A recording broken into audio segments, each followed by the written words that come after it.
cómo el cerebro evolucionó y esas tres evoluciones pues registraron ciertas peculiaridades en relación a capacidades cerebrales. Hablábamos de un cerebro reptiliano y cómo este cerebro alberga el instinto, la supervivencia, que nos haga reaccionar rápido para podernos adaptar, a las situaciones de la vida, pues en general. Hablamos de una segunda evolución que es el cerebro límbico,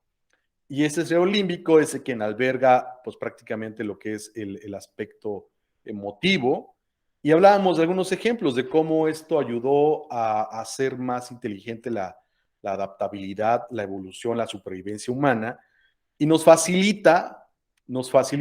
el acceso a la memoria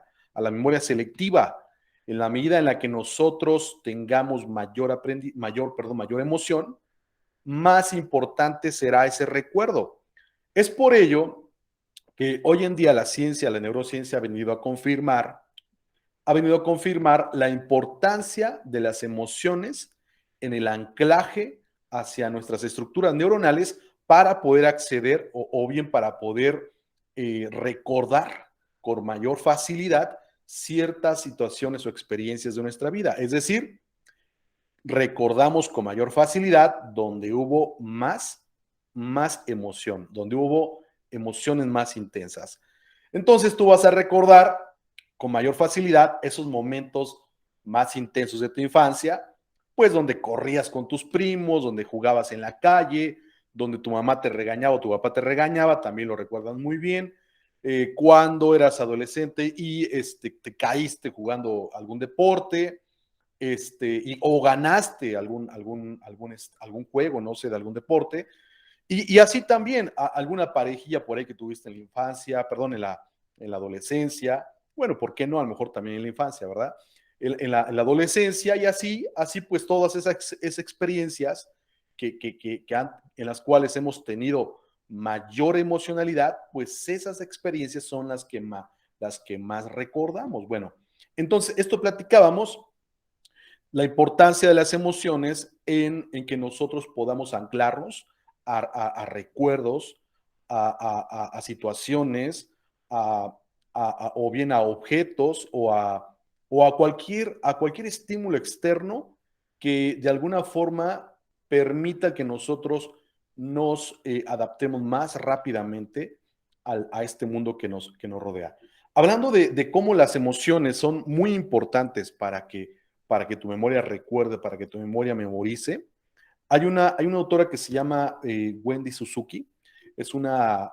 neuróloga que ha hecho algunas investigaciones, ha hecho algunos estudios científicos en relación a esto que te comento. Bueno, ella comenta, ella relata que su propio padre padeció de Alzheimer, y ella comenta, bueno, toda su tesis y todo su estudio está centrado en cómo las emociones ayudan a que el hipocampo pueda recordar o pueda memorizar más rápidamente, justamente lo que te vengo platicando. Y pues bueno, ella relata cómo las experiencias con su padre, esos momentos donde su padre tenía mayor lucidez, tenían que ver con momentos emotivos que ella compartió con él, o bien que él compartía con su madre, y esos momentos emotivos pues le ayudaban a mantener pues la memoria, a mantener el recuerdo, a recordar sucesos, y a partir pues de ahí ella lo que hacía era mantener esa cercanía o ese contacto, pero mediante una dinámica donde hubiera emociones, donde hubiera expresiones, donde hubiera emociones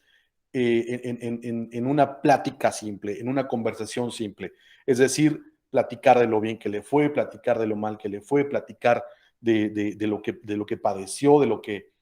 que aconteció en el día, y así pues entonces ella relata de cómo sus conversaciones profundizaban esas emociones para con su padre, le platicaba de todos esos relatos que te platico, y en la medida en la que ella lo involucraba emocionalmente, ella afirma que él podía recordar con mayor facilidad esos sucesos, esas situaciones. Entonces, ella está muy metida en este contexto donde ella relaciona, hace estudios y puede entonces comprobar cómo las emociones son muy importantes para que nosotros tengamos buena memoria.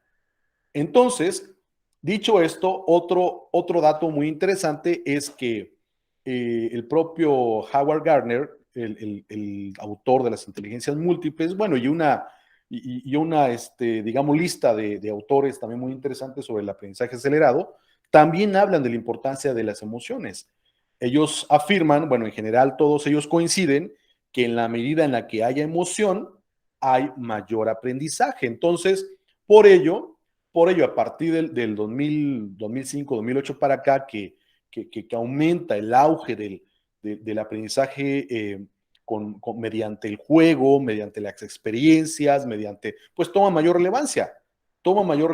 tanto en las aulas, en los jóvenes, en los pequeños, y no solamente pequeños y jóvenes, sino también en los adultos. Se dan cuenta que el adulto aprende más rápido y en general te digo, jóvenes, infantes, jóvenes y adultos, pues, aprenden más rápidamente en la medida en la que haya juegos, en la medida en la que haya experiencias y no tanto sobre un enfoque meramente conceptual, pues así lo plantea. Entonces, eso es muy interesante porque este nivel cerebral, pues es el que se encarga de suministrar cargas emotivas a lo que es al área prefrontal de la neurocorteza, y es entonces la que nos mantiene emotivos, la que asocia una emoción a una experiencia. Tú vas por ejemplo, no sé, quizás hoy más tarde, te vas por un elote a la plaza, y en esa plaza resulta que hay un mimo y el mimo los hace reír, los hace pasar un buen rato, y entonces pues esa experiencia emotiva será más fácil de recordar, más fácil de acceder, y en consecuencia, si hubiera ya algún tipo de aprendizaje, pues entonces más fácil de aprender. Entonces, así nosotros vamos teniendo diferentes experiencias, diferentes situaciones, y en la medida en la que nosotros involucramos emociones, esas experiencias son más fáciles de recordar para nosotros. Ahora, no todo es miel sobre hojuelas. También hay pues la parte negativa, la parte triste, la parte, pues bueno, que es parte, pues, por supuesto, de la vida, ¿no? Como tanto las buenas experiencias como las desafortunadas o las malas. Y a esto me refiero que, pues también situaciones de peligro, situaciones de asalto, situaciones de pérdida de un familiar, por supuesto también el duelo. Estas situaciones también que vienen cargadas de una intensa emocionalidad, lamentablemente negativa, pues también en consecuencia nos generan un fácil acceso para recordar o bien para memorizar. Y entonces es por ello que esto se puede trasladar hacia un trastorno o hacia algún tipo de problema psicológico, porque esa alta emocionalidad de cuando padeciste algún accidente, algún robo, no sé, o bien una pérdida, pues esa emoción intensa también repercute no solamente en ese momento, sino posteriormente. Y es por ello entender la relación que existe entre las emociones y entre las experiencias para poder comprender cómo las estructuras neuronales albergan esas emociones que se dispararon cuando esas estructuras fueron creadas, es decir, cuando la experiencia aconteció, cuando la experiencia la padeció la persona. Y es así entonces que hay que comprender, como ya lo habíamos visto en el tema de las neuronas, el cómo se estructuran y el cómo esas estructuras neuronales, ramificaciones neuronales, albergan esa experiencia y también lo que emana de esa experiencia, la emocionalidad de esa experiencia. Hablábamos de cómo en todos nuestros recuerdos y especialmente los que tenemos más presentes, pues hay una emocionalidad. Si tú cuando vas a tus memorias, cuando saliste de la prepa, cuando saliste de la secundaria, tu primer pareja, tu primer novio o novia, el primer perro que te siguió y te ladró, te mordió, no sé, entonces puedes accesar rápidamente porque hubo alta emocionalidad, hubo mucha emoción y eso